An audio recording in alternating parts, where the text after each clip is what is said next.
Anne Braden once wrote, "As long as people of color can be written off as expendable and therefore acceptable victims of the most extreme inequities, none of the basic injustices of our society will be addressed. They will only get worse." In 2025, as America finds itself debating whether diversity, equity, and inclusion are worthy efforts to strive for, I think about these words from Anne and wonder what she would think about this moment we're in. Braden is not who one might think about when they think of the typical Southern woman growing up in the Jim Crow South. She was not afraid to criticize what she witnessed and was one of the white Southerners singled out for praise by the Reverend Dr. Martin Luther King Jr. in his letter from Birmingham jail in 1963. Without spoiling too much of what you'll hear in my conversation with organizer and writer Beth Howard, I'll simply say this. Anne was a powerhouse. And though not necessarily Appalachian by birth, she put herself on the line for this place, even being charged with sedition in 1967 after organizing a protest against strip mining in eastern Kentucky. Join Beth and I as we discuss the life and legacy of Anne Braden.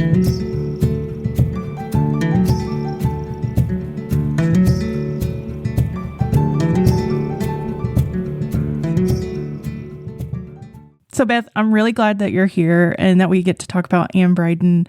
Not a native of Appalachia, but did a lot of work here.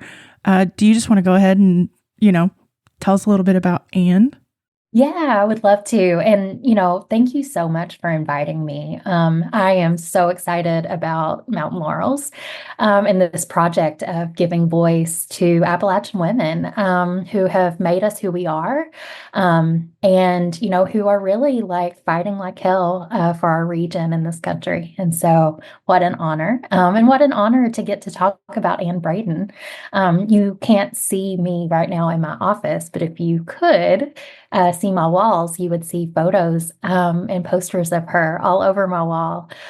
She's such an inspiration to me. And I've been really lucky to be in her kind of organizing lineage here in Kentucky. And so, yeah, let's talk about Anne. So, Anne Braden was she's known as, a Southerner, and she's very proud of that. She was born in Louisville, but then moved into Alabama and grew up in Anniston, Alabama. But she moved back to Louisville when she was a young adult and spent most of her life as a Kentuckian. And she committed her life to the work of racial justice because of how she grew up as a white girl and woman in the South. She talks a lot about growing up in the Jim Crow South and seeing the ways that, for example, a young Black girl who, she knew her mother did work for Anne's family, who was white, and just the way that they were treated differently. She observed these things as a young person. And it bothered her. It really upset her. And I think a really important moment in her life was when she went to college. And, like many of us, started doing a lot of political study and really started to question the things she had been taught and conditioned to do and think and feel as a white woman. And she would often talk about racial justice as, she wanted to fight for racial justice because it was the right thing to do to try to stop the violence and abuse of Black people in this country and brown people. But she also committed herself to racial justice because she saw what white supremacy did to white people, what it did to the people that she loved, how it could, turn us into monsters, right? And she wanted more for, her people than that. And so, one of the quotes that I really hold tight to is one where she says, "In a sense, the battle is and always has been a battle for the hearts and minds of white people in this country. The fight against racism is not something we're called on to help people of color with. We need to be involved as if our lives depend on it, because in truth, they do." And we can kind of talk as we delve more into her life and work about the ways that we see that play out in our world today, and the way that it played out in her organizing and orientation to this work. So, When Anne moved back to Louisville after college, she worked as a journalist. She wanted to be a journalist. And she worked for a Louisville paper. And that's where she met her husband, Carl Braden, who is a radical left trade unionist, and also a fellow journalist. And they fell in love and they married in 1948, and they dedicated their lives to social movements and to fighting for racial and economic justice. And so one of the things that the Bradens are most known for was in 1954, Anne and Carl supported their friends Andrew and Charlotte Wade, who were a Black couple, who wanted to purchase a home in the Louisville suburbs of Shively, Kentucky. But because of Jim Crow housing policy and practices, the Wades could not purchase it themselves. And so Anne and Carl purchased the home for the Wades. And, they purchased it and then handed it over to them. And, the first night that the Wades moved in, if you watch the documentary from Apple Shop Southern Patriot, you can hear interviews with the Wades. And they said, the first night they moved in, that a white neighbor came over and said, "Oh, are you doing some work on this house for the Bradens?" And they said, "No, they bought it, but we're living here." And from that first night, May 15th, 1954, and for weeks afterwards, their white neighbors terrorized the Wades. They burned a cross on the Wades' yard. They shot out their windows, and they condemned the Bradens publicly. And these white segregationists who were attacking them, they really used the Red Scare, McCarthyism, and framed the Bradens as these communists who were trying to, overthrow the government of Kentucky and the United States government.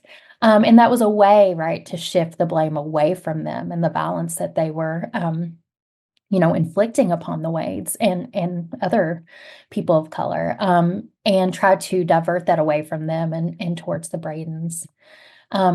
And then 6 weeks after the Wades moved in, white supremacists firebombed the house while the Wades were out for the evening. And you can see in the research and the footage in the documentary that the bomb was planted right beneath their daughter's room in the house. And so incredible violence, for a couple who wanted a house to live, right? And so there was a big trial, and Carl and Anne, were blamed for the bombing.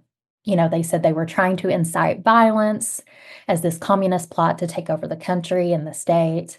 The Bradens and 5 other white people they associated with were charged with sedition and were put on trial. Carl was seen as kind of the ringleader, and he was sentenced to 15 years in prison. But he ended up doing 8 months, and got out on a $40,000 bond after the United States Supreme Court decision came down, making state sedition laws invalid. And so ultimately all the charges were dropped, but in, a completely horrible, harrowing experience. And no matter what, they stayed steadfast. And after that, they just doubled down on their work of organizing. And so in those years after the trial, Anne and Carl became organizers for the Southern Christian Educational Fund, which was called SCEF. And it was a small civil rights organization based out of New Orleans, whose mission was to engage white people in the civil rights movement. And so Anne and Carl had been involved in SNCC, the Student Nonviolent Coordinating Committee, which was, the civil rights movement in the South. And it was a Black-led movement. And during these years, a lot of the Black organizers in SNCC were saying, "We need you white people to go organize other white people. Like, white people are the racist ones, right? Like they're the ones who are being organized by the Klan, who are being recruited, who are Klan members, and we need you to go organize other white people. Like, we love having you here. You're our ride or die. And we want you to go organize your own people." And so that's what they did. And they were in the Deep South along with other organizers who were organizing white people in the Jim Crow South. And they also published a newspaper that was called the Southern Patriot. And they used that to talk about the growing civil rights movement and the violence that was happening in the Jim Crow South. And, Anne wrote a very famous letter to white women that was really, calling us, I mean, it still calls us in decades later, to understanding that we can't have feminism without racial justice, right? So many white women in the South were kind of used as an excuse or a reason to inflict violence upon Black men, who, were often be framed as flirting with a white woman, right? Or assaulting her. And too often white women went along with that. And so she really challenged them, to say, we have to untangle this white supremacy within us if we ever want to be free ourselves. We can't just fight for white women, and expect any kind of freedom for ourselves.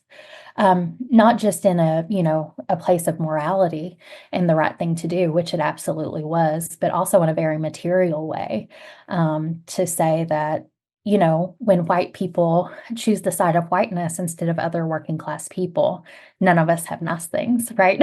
Like we don't have healthcare, housing, which we can talk about more. And for Anne, this was important. There's a really great quote from her that I love where she says, the police said, "Oh, you're not a real Southern woman." And I said, "No, I'm not your kind of Southern woman." That's right. That's right. And so may we all be like Anne Braden in that way. May all of us Appalachian women not be that kind of Southern woman, right? And so, yeah, Carl died suddenly of a heart attack in 1975. And Anne also lost a child, and she didn't talk much about that loss, but it was devastating for her. And after Carl's death, Anne was heartbroken, but she never stopped organizing. And she continued to become one of the country's most visible and outspoken white racial justice organizers in history. She was a leader in the multiracial Southern Organizing Committee for Economic and Social Justice, a leader in the 1980s Rainbow Coalition to elect Jesse Jackson for president, which had a really great stop in Hazard, Kentucky, which I would love to talk about. And she co-founded the Kentucky Alliance Against Racist and Political Oppression, based in Louisville, and countless other racial justice, anti-war, LGBTQ, and feminist campaigns until she died on March 6th, 2006. And, Anne is often, talked about as a fierce organizer for racial justice, as if that was the only issue, right? And we see this happen a lot around Dr. Martin Luther King Jr. also, right? And Anne talks about this beautifully in the documentary Southern Patriot, but she says, they always paint this as, Dr. King was about this vision of a Black child and a white child holding hands and this, kind of utopia. And she was like, and that's a beautiful, beautiful vision. And this man was a radical, right? Like he was talking about, she's like, when he died, he was talking about building a poor people's campaign of poor white people, Black people, and brown people coming together to fight for economic justice as much as racial justice, and that he was fiercely anti-war. And so was Anne. She married a trade unionist. So, she would talk about, if you think about white supremacy, and capitalism, and militarism, and patriarchy as all of these interlocking systems that work together. If you think about a wall, right, and one brick is, white supremacy, and you remove that brick, the rest of it starts to crumble, right? But you can't just take one piece of it and work on it and feel like it's all solved, right? They all depend on each other. And so she wasn't just a single issue kind of activist. She really held the whole picture, and she really invested a lot in the leadership of working class white people, including Appalachians. As you're saying that, it just had me thinking, like, just as we talk about intersectionality in the work that you do and I do, it's also like on the other side all of their systems too that are upholding white supremacy are intersectional. Like, they know that these systems have to work together in order for them to keep white supremacy as what it is, the powerful thing that it is, right? And just as we're trying to like dismantle that system, I see this a lot. Mostly, it's gotten better over the years, but I feel like when I first started doing sort of this work, it was very much like one issue. And it's really hard, I think, to really tell the story as big as it is, you know, and encompass everything, which is why we see things that we see today, like single issue voters. And, you know, maybe that single issue voter is really just voting for because they're pro-life, for instance. Right. And they're like, okay, I'm pro-life. I'm going to vote for a pro-life candidate. I have gotten to a point in my life where on some level, I understand that. Yeah. Because if you're taught your whole life that this is murder, I 100% understand why you would vote for a pro-life candidate. At the same time, not acknowledging all the other things that you're voting for. Yeah. And I think that is the mindset that we have to break with people, because it's so much larger than one issue on both sides of the spectrum. Yeah, Jessica, absolutely. You know, and I think that Anne, you know, she really, really embodied that understanding of like, we have to get out there and talk to people. And, you know, part of what we're trying to do at Showing Up for Racial Justice, which I am the Appalachia director of right now, we are the largest national organization bringing white people into the fight for racial and economic justice. You know, Surge was co-founded by two of Anne's mentees in Louisville, which is Pam McMichael and Carla Wallace. And they have been mentors of mine. And I think our philosophy is based on, you know, what Anne thought as well, which is speaking to your point of, you know, white people, working class white people are suffering. They are, you know, our communities have largely been abandoned by progressives. We're often written off as, you know, a quote, red place or red state or ignorant or backwards and not worth investing in. And I think in that vacuum, far-right extremists have been more than happy to fill that void for people and to speak to the things that they care about, or, you know, and to try to use their pain and suffering, or like you said, you know, the issues that they have grown to believe in and care very deeply about, to weaponize that suffering and point it towards blaming immigrants, right? Or blaming trans kids, or blaming other working class people. And Black people instead of those at the top, the billionaires. And I think for the work that we do at Surge, and the work that Anne did, and the work that you're doing through this podcast and the other work that you do, is it's on us, right, to go and talk to our people and to do organizing in our communities, because if we're not talking to our people, we know someone else is, and that someone else has no one's best interest at heart. In the last election, just seeing rural areas move so much further to the right, like across the country, not just in Eastern Kentucky, right? Just across the country. I wasn't surprised necessarily, just because I feel like the party, it just doesn't have the same. I mean, I'm not going to sit here and go through every critique of the Democratic Party that I have, but the party as a whole does not have a message that really resonates with normal people. One thing in particular that really bothered me this last election was the economy is fine. The economy is fine. And I'm like, girl, what? Minimum wage is still what, $7.25 in most places? Like, I don't know. It's just always something like, you know, the economy is fine because it hasn't crashed and you are overreacting. And yeah, you might have 3 jobs, but you know, the economy is good and one day you'll be able to just have 1 job or something. Like, they didn't even say that, to be honest. I'm giving them more credit than they deserve. Totally. But it is interesting because, those are the things that they're, you know, they are trying to focus on the one issue, like, you know, what they're saying is horrible. And yes, I agree on that. what they're saying is horrible, and you are also not offering any solutions. You are Totally. not offering any solutions. And on the other side of that, they're not really offering solutions either, but they are offering blame. Exactly. And that is how capitalism works. Someone always has to be at the bottom, and whoever you can blame, like, Yep. yeah, that's just my little interjection. But No, absolutely. You're absolutely right. And yeah, I think Anne would be like, absolutely. Right? Like, and she would probably invite you to an organizing meeting and have you out here knocking doors because, from what I can gather about Anne Braden, Carla Wallace, I get to be lucky enough to have her as a mentor.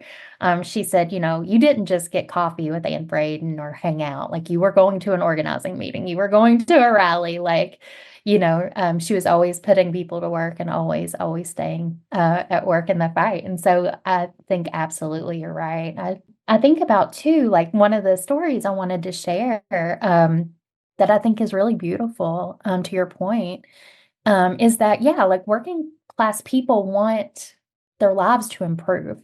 They're looking for somebody or something to help, right? And they're hurting. And yeah, like our opposition gives them someone to blame. But what they really want, what we all really want is healthcare. We want housing, right? We want food. We want to feel safe. We deserve all of that. And so, Anne really supported Eastern Kentucky organizing and the white people in Eastern Kentucky communities who were really organizing for economic justice. And so a really great example is that Anne was part of the Kentucky Rainbow Coalition in the 1980s, which was led by Jesse Jackson's campaign for president. And Jesse Jackson was a Black candidate. And, the Rainbow Coalition was kind of taken from the inspiration from the Rainbow Coalition in Chicago, which was made up of the Young Patriots, which was the white, like Appalachian organizing group in Chicago, the Black Panthers, which was the Black Liberation organizing group, and then the Young Lords, which was the Puerto Rican organizing group, and they formed what they called the Rainbow Coalition. And so for Jesse Jackson's campaign in the 80s, he, used that name and that kind of framework of thinking, let's bring people together who are working class from all races and fight for an agenda for all of us. And that's very similar to what Dr. King was doing with the Poor People's Campaign as well. And so Anne was part of the committee for the Kentucky Rainbow Coalition. And they, any kind of organizing I've been part of in Kentucky can be very Louisville and Lexington centric because there's lots of people volunteering and getting involved in the cities. And it's really important that we get beyond that. And so I think Anne really, really supported that. And so I asked Carla to tell me a story, about Eastern Kentucky and Anne's work. And so she talked about when Jesse Jackson on his campaign trail stopped in Hazard, Kentucky. And she said she got to be there and that people came from Louisville, like Anne and Carla, but it really was led by local people who supported Jesse Jackson's campaign. And she said that gymnasium was packed and packed with majority, like it was a multiracial group, but it was packed with majority white people because, Kentucky is an 85% white state. And I think it's like holding both realities, right? That we're not all white and yet we are very white and we have a responsibility to organize white people, right? And so, she was like, people were ecstatic and they were so energized by his campaign and, his agenda on economic justice. The Mountain Eagle was there, the Letcher County paper, and they covered the event and did a beautiful job. And Jesse Jackson would say, like, when the lights go out in the mines, we don't know who is what color, right? And that really, really resonated with people there. Carla was doing an article about the event for a lefty paper, and she was there interviewing young white people and, asking them what they thought about Jesse Jackson's campaign and about the stop. And she said they were very excited and often, like time and time again, they were saying, Jesse Jackson's Black, but he's talking about my family and what's happening here. And they saw a common cause in that campaign. And so, Jesse Jackson was a candidate, and they had a candidate, that was exciting, but it was more about a vision for what could be possible when people came together across racial lines. And so I also got to talk to Bob Zellner, who was a part of SCEF and worked with Ann Braden and Carla and other people from SNCC into SCEF and organizing white people in the South. And he talked, he found out I was from Kentucky, and he was also at this event. And he was saying that, he was like, I will never forget and being in Hazard, Kentucky, and hearing, I think he said the mayor and like the chief of police, maybe, kind of arguing with each other about who got the honor to go pick up Jesse Jackson from the airport and bring him to the Hazard gym, And so it really warmed my heart. And I think people, we could have a million episodes about these topics in itself, about how much rural places are written off, and why our people, working class white people, are seen as, being hateful or backwards. And what I would say is we're mostly unorganized, right? Like we're just waiting on somebody to come and talk with us, to invite us into something where we can see, our interests, our material interests, in having housing and healthcare and food and safe jobs and childcare and strong public education, to see that that is something that we share in common with Black and Brown people. And too often all we're hearing is our opposition and the billionaire class telling us to blame each other instead. Yeah, I think overall what I take from Andy Beshear winning governor in Eastern Kentucky going blue during that election, and then also voting for Trump in the following year, is that material conditions matter. Yeah. And showing up for people matters. And I think that goes across racial lines, like you were saying. Absolutely. I asked Carla and Pam, I interviewed them for I'm a writer. And so I have a Substack newsletter called Working Class Love Notes. And I did one of the newsletter topics was about Ann Braden, and it was before the election, and it was on Ann's, what would have been her 100th birthday.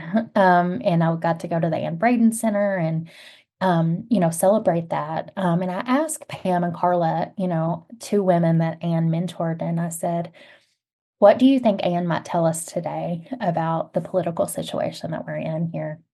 And Carla said, among the things she might say is that white women have been held up as fragile and needing the protection of white men against Black men. This blocks the liberation of those of us who are white women, and it has to be one of the reasons we fight the racism that harms us differently but harms us all. She would say that we need to get out there and talk with other white women about how fighting racism is a big part of how we all get free. And Pam said that Ann reminds us that when we were organizing in the civil rights movement, the South was a police state, which is similar to a future that we're facing today. So I think she'd be reminding us to get out there and organize, to get our people, to not write people off, and to step up to our responsibility to show up in this context. And this message resonates for white people, but it also resonates across race. Absolutely. That first snippet that you read about white women being held up as fragile, I have noticed that being a tactic too of the and they're memes and they're a lot and funny. Like I get they're supposed to be a lot and funny, but the I'm just a girl kind of things, like things like that blew up last year before the election. Totally. And it was totally intentional. Yeah, and the whole trad wife movement, all of it, right? Yeah, and I think, we can see these things repeating themselves. They look different in every, age, in every era for the conditions that we're in, whether that's now we have like the age of the internet and memes and social media, or back in Ann's day, right? But yeah, the same kinds of insidious messages that I think we all have to fight against, and that we have a responsibility to. Yeah, absolutely. When I first noticed the trad wife movement, I thought it was like a homesteader movement, right? Which I think that's also That's like Totally. subliminal, like what they're doing, right? It's like homesteader.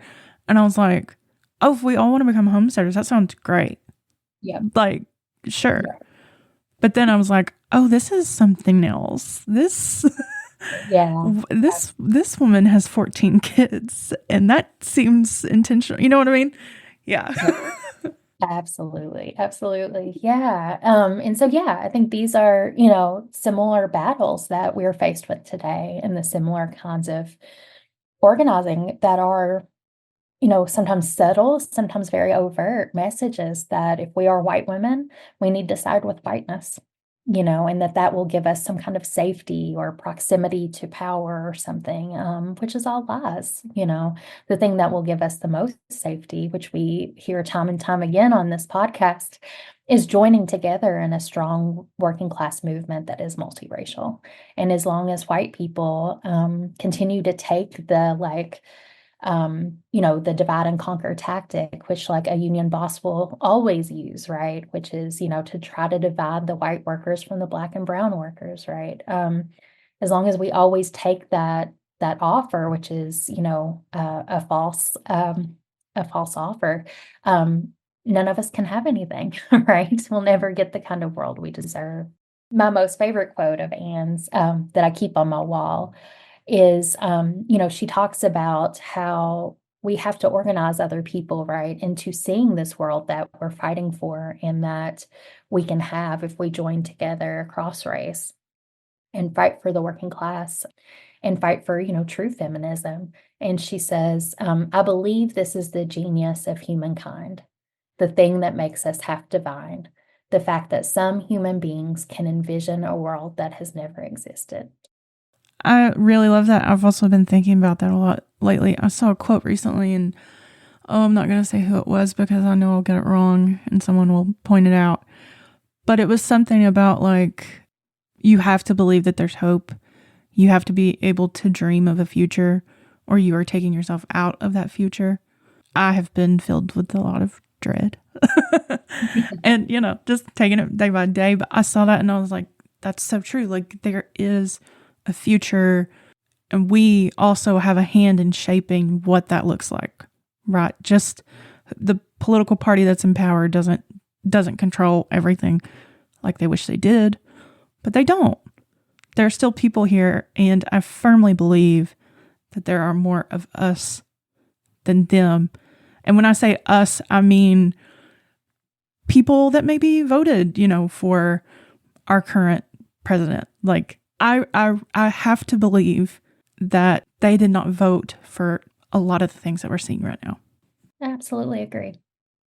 Yeah. And I think one of the mistakes that we make is to cut people off too soon, to kick people out, to create situations where people can't be human or make mistakes or change their mind. And yeah, I think we have to throw our arms open very wide and be very loving and very patient with people who I believe have every interest materially to be with us. And for whatever reason, many people sat out the election. They saw nothing on offer to them. And so welcoming them in, and then also, yeah, throwing our arms open to people who, yeah, are not happy with what's happening now, but wanted some kind of change, right? And are willing to come with us and already want to. Yeah. I do think a lot about how in this last election we saw young people. This astonished me, to be quite honest. But seeing young people vote more conservatively, vote for Republicans, which I never thought I would see, to be honest. I really didn't. And I'm interested if you sort of have like any analysis on that, just because I know that you do this, work full time. So I'm interested, like anything sort of, I don't know, any insight maybe. I think the biggest thing that I think about a lot is kind of the points that we've been talking about around like who is talking to our people, and what are they being offered? Gen Z and millennials. I'm like the elder millennial, on the cusp there of Gen X. But I think about generationally, like every generation has not, has gotten poorer, not being able to have the kind of future that people's grandparents had or even their parents.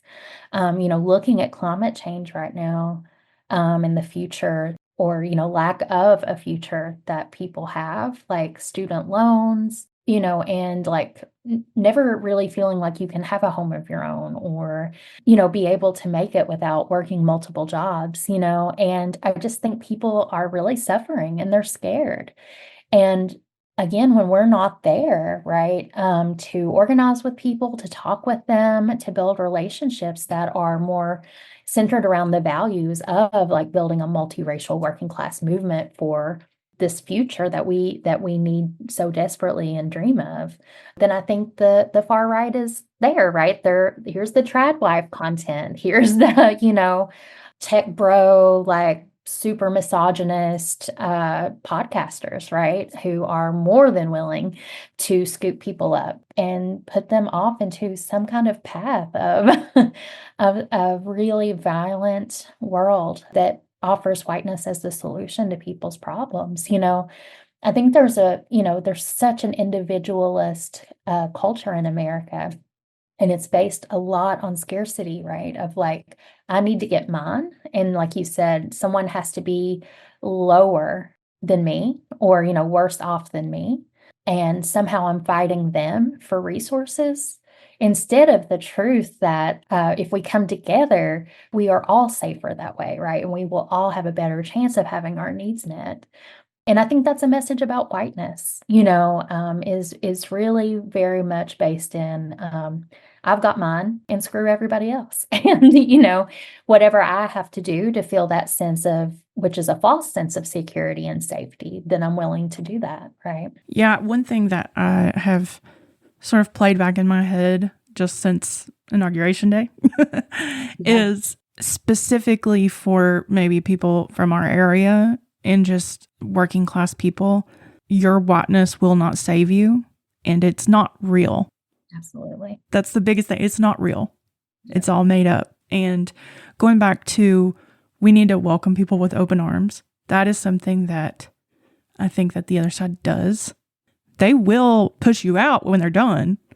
Totally. But when they need you, their arms are open, and then we'll see what we're seeing now, Yeah, I think it's really sad when I feel like sometimes we're more concerned with people having the correct vocabulary or the exact right 100% aligned political stance on an issue that I have than we are about building a movement of people, and that's a shame, and it's a losing strategy because, yeah, Jessica, you're right. Like, it's not that our opponents or the billionaire class don't fight within their ranks. They of course do.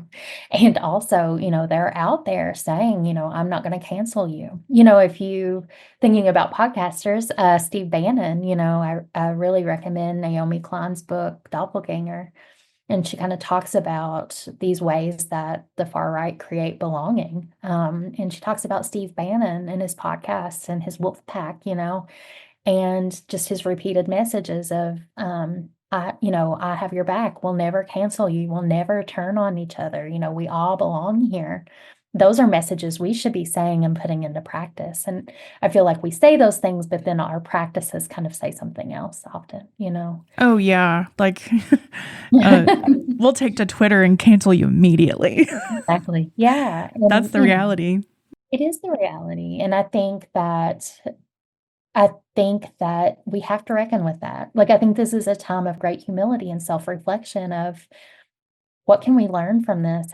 And I think it's something that Appalachians do so naturally and rural people do so naturally, which is be kind and open and know your neighbors, right? And like in the flood zones right now, I know so many people say this, but in the wake of disasters, right? It's Trump voters maybe who are helping you muck out your house, right? It's not your most radical like friend. Like maybe it is, maybe they live next door, but often it's whoever lives there, right?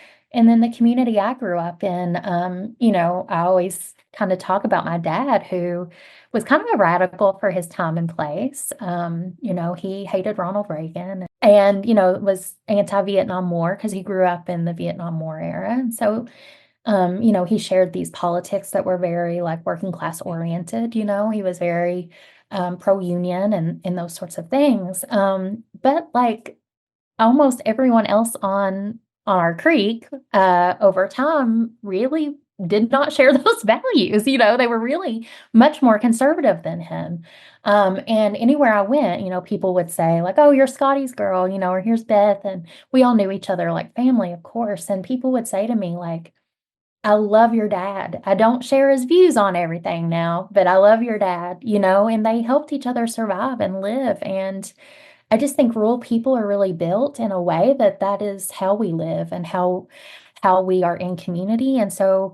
And we have a lot to teach other people about that. And I really would love to see us lean more into that sense of hospitality and kindness, and welcoming in, even when, and maybe especially when some of us have been our worst selves or made mistakes and hurt people, right? Like there's always a chance and a need to be welcomed in and to have another chance. So Yeah, 100%. And I also think like you said, we're not all going to agree 100% on everything, and we should not be fighting each other all the time. Yeah. And really the goal should be coalition building, not picking the perfect, like I think of it as like going to an orchard or something, like an apple orchard, and you're just constantly looking for the perfect apple. And if you've been to an apple orchard, okay, like there is no perfect apple. This is not what you see in the store. I think that's like sort of the approach that some people take when they are trying to air quotes build something, right? And that is just not reality. Back to Anne Braden, I feel like she was really sort of had that mindset of like coalition building and sort of walking with people. I don't know if that's sort of the correct phrase, but just like wanting to, not coming from a place of like, I know better than you, but like, these are things that we have not been taught. And these are things that like we should be talking about. And it's okay that you're not coming here not knowing everything, right? You're not showing up at the organizing meeting, not knowing everything, not knowing all the verbiage. You're still with us. You're still part of this. Yeah, absolutely. And, there's a really beautiful moment in Southern Patriot also. I just rewatched it, preparing for our conversation. And there's this beautiful moment there where Carla, she's interviewed as someone who was mentored by Anne. And Carla Wallace was one of the founders of the Fairness Campaign, fighting for LGBTQ Kentuckians and their rights, which we know are, have always been and are particularly under attack today, and Carla shares the story of going to Anne and saying, I'm queer, I'm now like newly out, and I'm starting to organize this big campaign. And she said it really threw Anne. Like she, had not done a lot of work internally about LGBTQ issues. And there was a lot of homophobia and SNCC and stuff at that time. And she said it just kind of threw her for a loop and she didn't really know what to say, and then, some months later, I'm not sure exactly how much time had passed there, but the Fairness Campaign, had like 1,000 people come out in an anti-Klan rally, to like face down the Klan and like say this is who our city is a place of belonging and love, and we're against hate. And told Carla like, because Anne was there, and she said, I'm sorry I didn't understand. Like I was wrong about that. And like I'm so proud of this and proud of the work. And if Anne Braden gets to grow, like don't we all get to grow? Exactly. Yeah. And You know, also like also saying, humbling yourself to say, I was wrong. totally. Yeah. Oh, I wish there's so many people I wish would do that. And I think about me too, like I'm like so grateful that people didn't give up on me. I'm always very aware that I'm here talking about racial justice or organizing, and it's not because I've been perfect, right? But it's because I just kept trying and people didn't kick me out, and I still make mistakes all the time. And I just, yeah, by the grace of God, go any one of us, right? Yeah. Like, yeah, our movement will only suffer and stay very small if we aren't able to be very welcoming and show a lot of grace. And I think sometimes, people will kind of come to me and say, kind of like, how do I talk to this person in my life? Right. And they'll kind of hold up the most hateful example of a person, you know, who has the most hateful, like rigid views, right. That are like very dehumanizing. And I'm like, "Don't start there." Like, there's so many other people, right, who are just, like, more open, who maybe are getting messages that are confusing to them, and they just want someone to talk and help them sort it out, And I think if people are violent, and are saying hateful things about who you are as a person, you don't have to engage with them. Someone else can, And I think for those of us who are white, who are cisgendered, or, straight or, straight-ish, whatever, who have a little, we can hang in those conversations and we've got to be more resilient. Like, I don't like hearing hateful things being said. And also, it's my responsibility to continue to organize people. And to be with them as they're processing, as they're starting to see the world differently, and as they can start to be self-reflective and really question, do I really believe this, or why do I believe this about this person? Because again, if we just abandon everybody, then we're going to stay really small. And I think it's on us. And I think Anne would tell us to go out there, right? Just like those SNCC organizers said, and like, go organize your people, go organize white people who are the ones that are susceptible to this hateful message, right?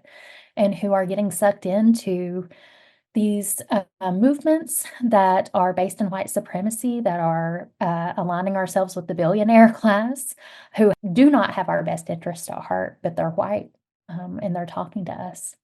Yeah, absolutely. Is there anything that we didn't get to that you want to mention? I mean, the only last thing I'll say is, if you are interested in this kind of work, and I hope you are, we would love to have you at Surge, showing up for racial justice. Anyone is welcome, and we are also like strategically trying to organize white people away from white supremacy and into multiracial movements for racial and economic justice and gender justice. And you can find us at surge.org. And then if you want to keep in touch with me and be in conversation together, I would love that. You can find me on Substack at Working Class Love Notes. And I'll, offer, things like we've talked about today around Anne Braden, sometimes political analysis, sometimes just sweet Appalachian love for our people and community. And then I'm writing a book, a memoir that should be out this fall, called Rednecks for Black Lives. That is a memoir of my life. The subtitle is A Story of Working Class Solidarity from a Coal Miner's Daughter. And so I hope to share that out when pre-orders are up. And I would love to stay in touch and be in community. That's exciting. Congratulations. I love when people come on here and they're like, I'm writing a book. I'm like, okay. Amazing. I'm really excited. It really is like a childhood dream come true. So, that's awesome. Yeah, proud to be at Haymarket Books, who is my publisher. So, great. Well, thank you so much. And it was great to have you. And I'm so glad. This is such a good conversation. Yes, thank you so much. I appreciate it. Thank you so much to Beth for joining me on this week's episode. I hope you'll check out her Substack and upcoming book. Thank you so much for listening. This podcast is produced and edited by me, Jessica Miles. Our artwork is created by Hayden Miles, and our theme music is produced by Kenny and Hayden Miles. Special shout out to my Patreon supporters, Eli, Randall, Delaney, and Millie. If you'd like to support the show, you can find me on Patreon at patreon.com/Mountain Laurels Podcast. You can also follow the show on Instagram and Blue Sky. I'll see you next week.